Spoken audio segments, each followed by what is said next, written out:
Pay their last respects to the 5 fallen rescuers of Bulacan.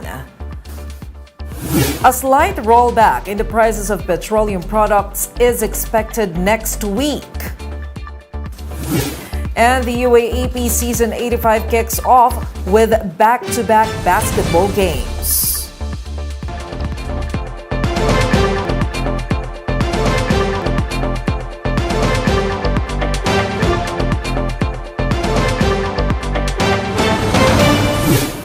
Fast, focused, and fearless. Here's a roundup of stories we're watching now. I'm Maricel Halili. We begin the newscast with the fallen heroes of Bulacan who died while on a mission at the height of the onslaught of Super Typhoon Karding. 3 of them have been laid to rest. The details in this report by Justin Punsalang. From the Capitol Gymnasium, George Agustin's old team from Kalumpit Rescue Unit carried his casket to the funeral car that would bring him to Himlayang Lahing Kayumanggi. As his remains were being lowered, they showed last respects with a salute. For them, George was not only their team leader, but also a good friend. Sobrang sakit. Hindi namin maipaliwanag. Kasi, kumpare, matalik na kaibigan, matagal na kasamahan. Malaking inspirasyon po sa amin si George. Bukod kay Sir George Agustin, sa 4 ng PDRMO, saludo po kami sa kanila lahat. The Agustin family was also very emotional as they said their last goodbyes. Napakasakit po kasi bigla po yung pagkawala niya. Hanggang hindi ka po makapaniwala. Despite feeling extreme loss, Imelda expressed gratitude to those who extended support to their family. She was initially worried for the future of their daughters as George was the only one working in the family. But with the help of the government, she said it is no longer a problem because her kids were offered scholarships. Aside from George, loved ones of Narciso Calayag Jr. also bade their last farewell. The Bureau of Fire Protection blared their siren as his remains were brought to the family mausoleum. A short program was also conducted where loved ones shared fond memories with Narciso. Over in Plaridel, Troy Justin Agustin was also laid to rest. Marby Bartolome and Gerson Resurrection, meanwhile, will be buried on Sunday in Malolos and Santa Maria, Bulacan, respectively. On Friday, Interior Department Secretary Benher Abalos talked to the families of the victims and handed out financial assistance. Hindi lang ang Bulacan, ang buong Pilipinas ay nagluluksa. No? Kaya nga nandito tayo para magbigay ng respeto at magbigay, of course, to condole the families. I just came here, yung pong sarili personal funds ko ang tinulong ko po for this. The rescuers were found dead last September 26 after their boat was swept away by a powerful current during the onslaught of Super Typhoon Karding. For News 5, Justine Punsalang. We are One News. One expert is warning of a quote, serious food shortage in the Philippines by year-end or early 2023. In an interview with the chiefs, former Agriculture Undersecretary Fermin Adriano said this is because of several issues involving the country's produce. He highlighted that there is still a threat of African swine fever on pork and bird flu on chicken. Adriano also noted the recent increase in the prices of vegetables following Karding's onslaught. With this, he urged the government to stock up on commodities. I think that's a commonsensical business decision. If you see that there's going to be a crisis, let's buy now so that we can put more stocks in our warehouses and inventory.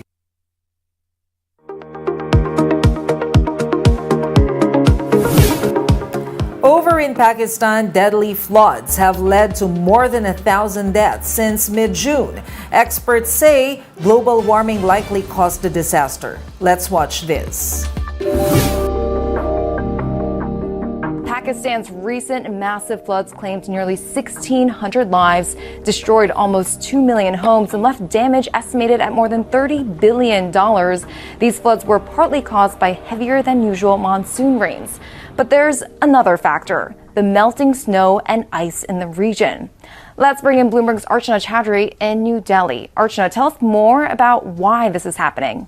The flooding has been bad, and we can point to Pakistan's biggest water source. The Indus River helps grow 90% of the country's food. This river is fed by glaciers of the Hindu Kush, Himalaya, Karakoram ranges.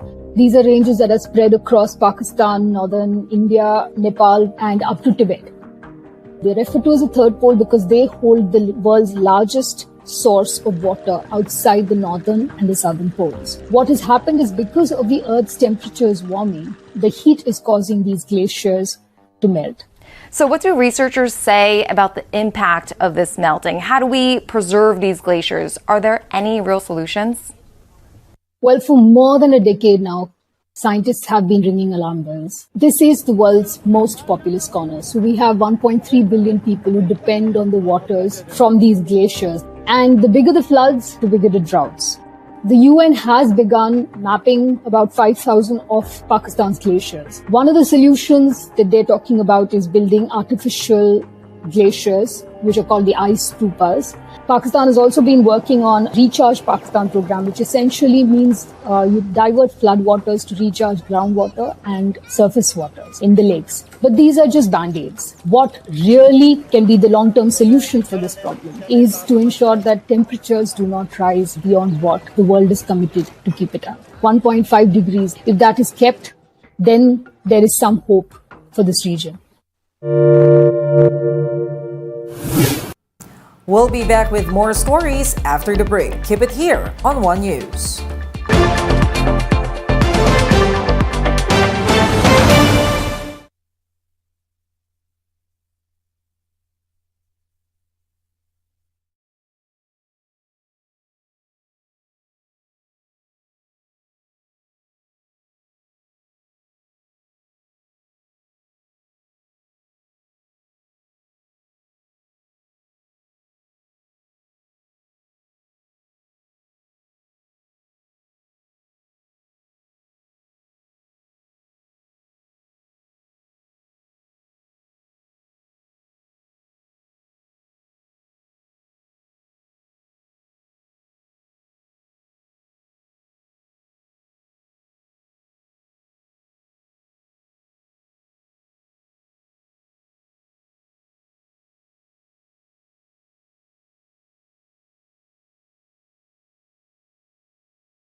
Still watching One News Now. I'm Maricel Halili.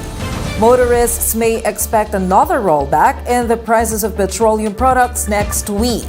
Unioil Philippines projects that prices of diesel would go down by up to 60 centavos per liter, while gasoline prices are expected to be slashed by up to 50 centavos. Bureau of Oil Industry Management Director Rino Abad told Radyo 5 that the rollback could have been higher if the peso was able to recover against the dollar.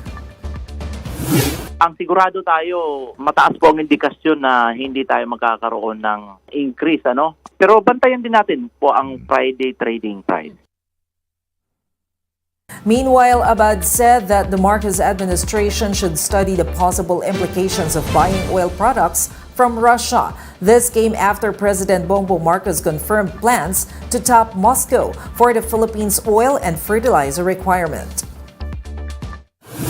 Hindi po imposible, technically, makahanap po ng compatible na Russian crude oil na po pwede sa ating refinery. Yung political at diplomatic part po dyan, kailangan pong pag-igihan yung pag-aaral dyan kasi ang usual na sanction ni US at Europe ay patungo dun sa economic provisions.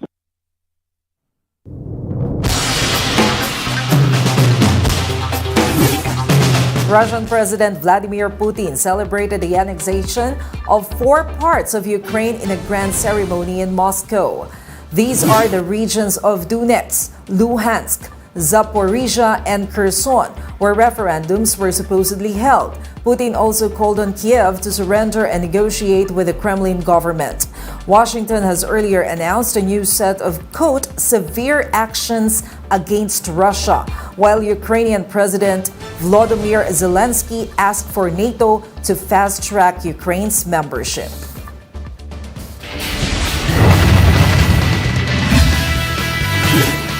The country's premier collegiate league, UAAP, has returned for its 85th season. Women's basketball was the first to mark UAAP's comeback. University of Santo Tomas and Adamson University battled it out in the court, with the Growling Tigers winning 106-70. De La Salle Lady Archers also debuted their ball over UP Fighting Maroons with 73-51. Meanwhile, USD Growling Tigers opened the UAAP's men's basketball tournament with a 69-60 win over the Adamson Soaring Falcons. As of now, the action continues between UP Fighting Maroons and De La Salle Green Archers.